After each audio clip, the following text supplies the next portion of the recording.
بسم اللہ الرحمن الرحیم۔ شروع اللہ کے نام سے جو بڑا مہربان نہایت رحم والا ہے۔ معزز سامعین، السلام علیکم۔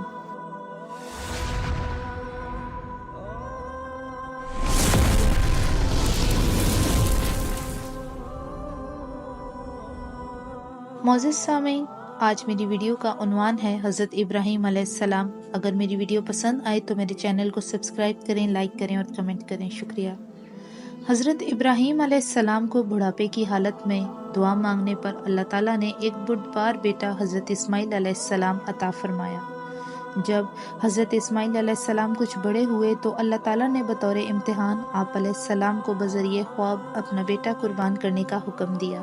آپ علیہ السلام نے اپنا یہ خواب بیٹے کے سامنے پیش کیا تو وہ بھی اللہ تعالیٰ کے لیے قربان ہونے کو تیار ہو گئے۔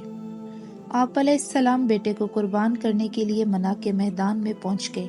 جب آپ علیہ السلام بیٹے کو لٹا کر قربان کرنے لگے تو اللہ تعالیٰ نے حضرت اسماعیل علیہ السلام کی جگہ ایک مینڈھے کو قربان کروا کر آپ علیہ السلام کی سنت کو بعد میں آنے والوں کے لیے جاری کر دیا۔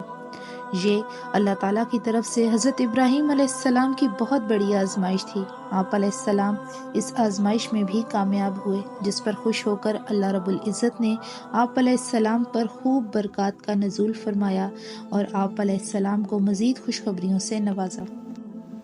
حضرت ابراہیم علیہ السلام جب اللہ تعالیٰ کی طرف سے آنے والی آزمائش حضرت اسماعیل علیہ السلام کی قربانی پر کامیاب ہوئے تو اللہ رب العزت نے بطور انعام آپ علیہ السلام کو 100 سال کی عمر میں دوسرے بیٹے حضرت اسحاق علیہ السلام کی خوشخبری سنائی۔ حضرت اسماعیل علیہ السلام حضرت ہاجرہ علیہ السلام کے بطن سے پیدا ہوئے تو آپ علیہ السلام کی دوسری بیوی سارہ علیہ السلام جو کہ بانجھ تھیں، انہیں بھی اولاد کی خواہش ہوئی۔ جب اللہ تعالیٰ کی طرف سے بھیجے ہوئے فرشتے انسانی شکل میں بطور مہمان حضرت ابراہیم علیہ السلام کے پاس آئے تو آپ علیہ السلام نے ان کی مہمان نوازی کے طور پر ایک بچڑا ذبح کیا اور ان کے لیے کھانا تیار کیا، لیکن وہ چونکہ فرشتے تھے اس لیے انہوں نے کھانے کی طرف ہاتھ نہ بڑھایا تو آپ علیہ السلام کو ان کی طرف سے کچھ خوف لاحق ہوا۔ انہوں نے آپ علیہ السلام سے کہا کہ آپ خوف نہ کیجیے، ہم تو آپ کے پاس اسحاق اور یعقوب علیہ السلام کی خوشخبری لے کر آئے ہیں۔ جب فرشتوں نے بیٹے حضرت اسحاق علیہ السلام کی خوشخبری سنائی تو آپ علیہ السلام کی بیوی حضرت سارہ علیہ السلام کو بڑا تعجب ہوا۔ حضرت ابراہیم علیہ السلام کو اللہ تعالیٰ نے جو بھی حکم دیا آپ علیہ السلام نے اس کی فوراً تعمیل کی اور ہر امتحان میں کامیاب ہوئے۔ اللہ رب العزت نے آپ علیہ السلام کے کامیاب ہونے پر آپ علیہ السلام پر اپنی رحمتوں کا نزول فرماتے ہوئے آپ علیہ السلام کی اولاد میں برکتیں پیدا فرمائیں اور آپ علیہ السلام کے اعمال کو بعد میں آنے والی امتوں کے لیے عبادت بنا دیا۔ جب حضرت اسماعیل علیہ السلام جوان ہوئے تو اللہ رب العزت نے آپ علیہ السلام کو اپنا گھر تعمیر کرنے کا حکم دیا، چنانچہ آپ علیہ السلام مکہ آئے اور حضرت اسماعیل علیہ السلام کے ساتھ مل کر بیت اللہ کی بنیادیں اونچی کر دیں۔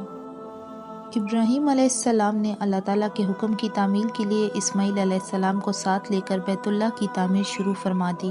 اسماعیل علیہ السلام پتھر اٹھا کر دیے جا رہے تھے اور خلیل اللہ علیہ السلام چنائی کرتے جا رہے تھے۔ جب دیواریں بلند ہو گئیں تو آپ علیہ السلام نے حضرت اسماعیل علیہ السلام کو ایک پتھر لانے کو کہا۔ حضرت اسماعیل علیہ السلام ایک پتھر اٹھا کر لائے جس پر کھڑے ہو کر حضرت ابراہیم علیہ السلام نے بیت اللہ کی تعمیر مکمل کی۔ شروع اسلام میں اس پتھر پہ حضرت ابراہیم علیہ السلام کے پیروں کے نشان بھی موجود تھے۔ یہ پتھر آج بھی خانہ کعبہ میں مقام ابراہیم کے نام پر موجود ہے۔ طواف کے 7 چکر پورے ہونے کے بعد اسی مقام ابراہیم کے پاس 2 رکعتیں نماز پڑھنے کا حکم ہے۔ فرمان الہی ہے اور مقام ابراہیم کو نماز کی جگہ مقرر کر لو۔ جب تعمیر کرتے وقت دیواریں کچھ بلند ہو گئیں تو اللہ رب العزت نے جنت سے ایک پتھر حجرہ اسود نازل فرمایا اور حضرت ابراہیم علیہ السلام کو حکم دیا کہ اس کو بیت اللہ کی دیوار کے ایک کونے میں نصب کر دو۔ چنانچہ آپ علیہ السلام نے اسی طرح کیا۔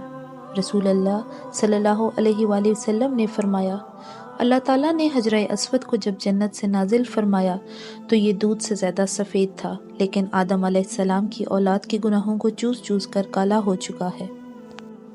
جب بیت اللہ کی تعمیر مکمل ہونے والی تھی تو حضرت ابراہیم خلیل اللہ اور حضرت اسماعیل ذبیح اللہ علیہ السلام نے اللہ تعالیٰ سے یہ دعا مانگی۔ فرمان الہی ہے، اے ہمارے رب، انہی لوگوں میں سے ایک رسول مابعوث فرمائیے جو آپ کی آیات انہیں پڑھ کر سنائے، انہیں کتاب و حکمت کی تعلیم دے اور ان کے دلوں کو پاک کر دے۔ یقیناً آپ سب پر غالب اور خوب حکمت والے ہیں۔ اللہ تعالیٰ نے حضرت ابراہیم و اسماعیل علیہ السلام کی دعا کو محمد عربی صلی اللہ علیہ وآلہ وسلم کے لیے متعین فرما کر قبول فرما لیا۔ حضرت ابراہیم علیہ السلام کی اولاد حضرت اسماعیل اور حضرت اسحاق علیہ السلام سے لے کر حضرت عیسیٰ علیہ السلام اور حضرت محمد صلی اللہ علیہ وآلہ وسلم تک تمام انبیاء علیہ السلام حضرت ابراہیم علیہ السلام کی اولاد میں سے ہی آئے ہیں، یعنی جس نبی پر کوئی کتاب نازل ہوئی وہ آپ علیہ السلام کی اولاد میں سے ہی تھا۔ یہ اللہ تعالیٰ کا آپ علیہ السلام پہ بہت بڑا انعام تھا جس میں کوئی اور شریک نہیں ہو سکتا۔ اللہ رب العزت نے آپ علیہ السلام کو حضرت ہاجرہ علیہ السلام سے حضرت اسماعیل علیہ السلام اور حضرت سارہ علیہ السلام سے حضرت اسحاق علیہ السلام عطا فرمائے۔ حضرت اسحاق علیہ السلام سے حضرت یعقوب علیہ السلام پیدا ہوئے جنہیں اسرائیل بھی کہا جاتا ہے، اور ان کی اولاد کو بنی اسرائیل کے نام سے یاد کیا جاتا ہے۔ حضرت اسحاق علیہ السلام کی اولاد میں سے بھی بہت سے نبی مابعوث ہوئے جن کا سلسلہ حضرت عیسیٰ علیہ السلام پر ختم ہو گیا۔ حضرت اسماعیل علیہ السلام کی اولاد میں سے صرف ایک ہی نبی حضرت محمد صلی اللہ علیہ وآلہ وسلم مابعوث ہوئے جنہیں پوری کائنات کے لوگوں کے لیے نبی اور رسول صلی اللہ علیہ وآلہ وسلم بنا کر بھیجا گیا، اور انہیں وہ مقام و مرتبہ عطا کیا گیا جو آپ صلی اللہ علیہ وآلہ وسلم سے پہلے کسی کو نہیں ملا۔ حضرت ابراہیم علیہ السلام کو اللہ رب العزت نے نہ صرف لوگوں کا امام بنایا بلکہ آپ علیہ السلام کو بنی نوع انسان کا پیشوا بنا دیا تاکہ وہ آپ علیہ السلام کے نقش قدم پر چلیں اور آپ علیہ السلام کی سیرت طیبہ سے رہنمائی حاصل کریں۔ حضرت ابراہیم علیہ السلام کا شمار 5 اولو العزم پختہ عزم والے پیغمبروں میں ہوتا ہے جن کا اللہ تعالیٰ نے قرآن مجید میں خاص طور پر نام لے کر ذکر فرمایا ہے۔ یہی وجہ ہے کہ ہر مذہب والے یہودی، عیسائی اور مشرکین نے حضرت ابراہیم علیہ السلام کی طرف نسبت کرنے میں فخر کا اظہار کیا، لیکن اللہ رب العزت نے ہر ایک کے دعوے کو رد کر دیا اور یہ بتا دیا کہ ابراہیم علیہ السلام کے قریب وہی لوگ ہیں جو ان کی پیروی کرنے والے ہیں۔ حضرت ابراہیم علیہ السلام 175 سال کی عمر میں فوت ہوئے اور اپنی زوجہ محترمہ حضرت سارہ علیہ السلام کے قریب ایک غار جبرون میں دفن ہوئے۔ آپ علیہ السلام کے کفن دفن کا اہتمام آپ علیہ السلام کے بیٹوں حضرت اسماعیل اور حضرت اسحاق علیہ السلام نے کیا۔ آج کل وہ جگہ الخلیل کے نام سے مشہور ہے۔ اللہ پاک سے دعا ہے کہ ہم سب کو 5 وقت کا نمازی بنائے۔ مزید ویڈیوز کے لیے میرے یوٹیوب چینل کو سبسکرائب کریں، لائک کریں اور کمنٹ کریں۔ شکریہ۔